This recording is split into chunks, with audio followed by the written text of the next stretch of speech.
শহর কলকাতার রাস্তা থেকে শুরু করে কোনো স্থানে থাকবে না নেকেড তার বা কেবলের ওয়্যার।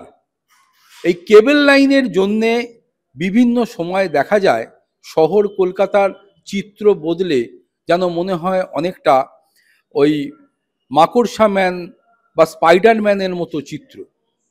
আগুন লাগার অন্যতম কারণ হিসাবেও এই কেবলের তারের একটা ভূমিকা থেকে গিয়েছে।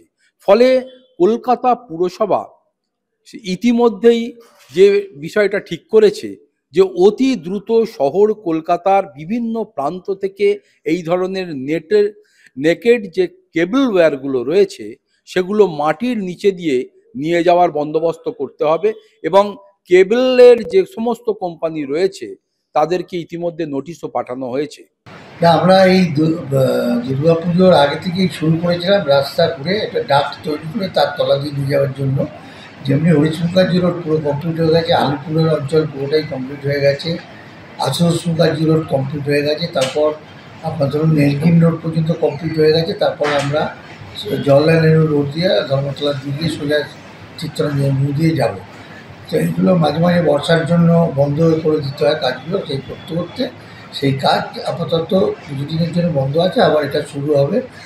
আমাদের এখন টার্গেট হচ্ছে মেন রাস্তাগুলোতে গাছ করে মেন রাস্তার ওপর দিয়ে যেসব তারগুলো আছে সেইগুলোকে দেওয়ার জন্য। সেই জন্য আমরা ইতিমধ্যেই প্রত্যেকটা কোম্পানিকে যারা কেবল করে তাদের নোটিশও দিয়েছি যে যেখানে যেখানে ডাক্ট তৈরি হয়ে গেছে তারা সেখান থেকে মাটির তলা থেকে কেবলগুলো নিয়ে যাওয়া যাবে।